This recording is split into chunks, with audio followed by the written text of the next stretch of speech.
No, first of all, our consumption has been 5 million barrels a day for a long time. It's not rising to 5 million barrels.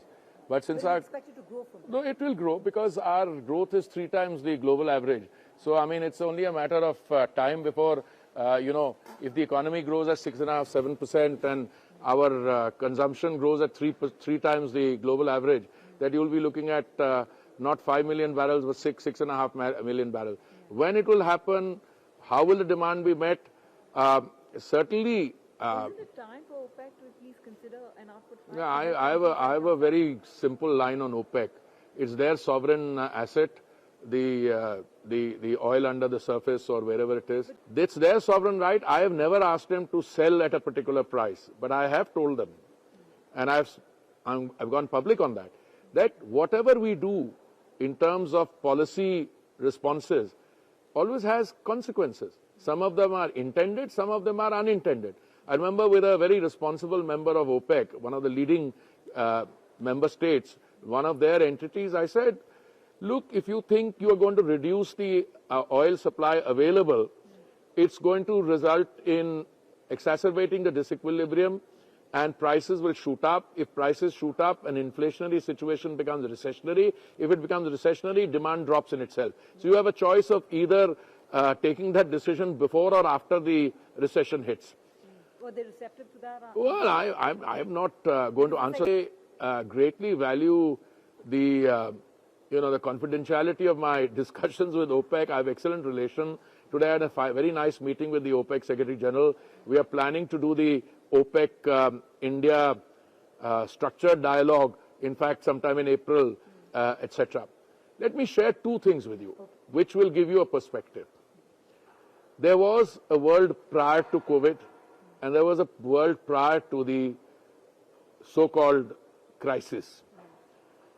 And today we are back to pre-COVID levels. Okay? How much of energy any country had contracted by way of long-term supplies or by way of increase in its own E&P, by way of diversifying? I mean, we used to have 27 traditional suppliers. We've got 39 now. All right?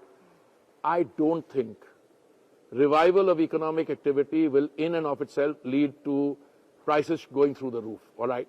Well, there will be demand and supply. Today, 81, 82. Which is high for India.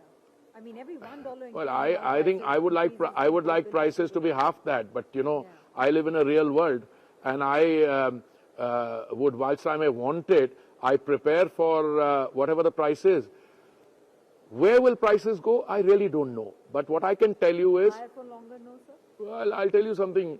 We are 30% of the global consumption, and today we feel confident that we'll be able to use our market to source from wherever we have to, from wherever we get beneficial terms. By beneficial terms in this situation is you have to be sure of your supplies. Yeah. I mean, we didn't allow the turbulence in the geopolitical turbulence or the pandemic or anything else to come in the way of our ability to supply to our consumer. Even during torrential rains, my oil companies were delivering cylinders on their shoulders to consumers in the Northeast. In fact, on that, sir, talking about supplies coming in from Russia, and like I've told you before, I think there's complete merit in the argument that you should serve your people in India. Vortexa, which is an energy intelligence agency, saying that right now 28% of your oil supplies are coming from Russia. How deep can this energy relationship get with Russia, and how do you balance the equation? Because you also, as part of your diversification strategy, have a strong relationship with the U.S. Look, first of all, there are a number of presumptions you're making. That if I buy from Russia, somebody in the West is not happy. I would look at it slightly differently. Whether it goes up from 28% comes down to 18% or 15%, I don't know. Because, 47% of our imports are done by private sector, who in any case don't consult me. And the other 53% is done by the OMCs, who also don't consult me. So these are commercial decisions which they will take. Will it go up from 28 to 38 or will it come down to 15? I don't know. And frankly, I wouldn't worry about that.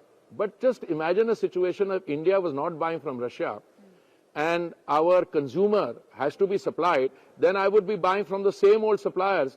Can you imagine a situation, oil is sanctioned, Russia has problems, Venezuela cannot supply its oil, then oil price will not be $200, it will be $480.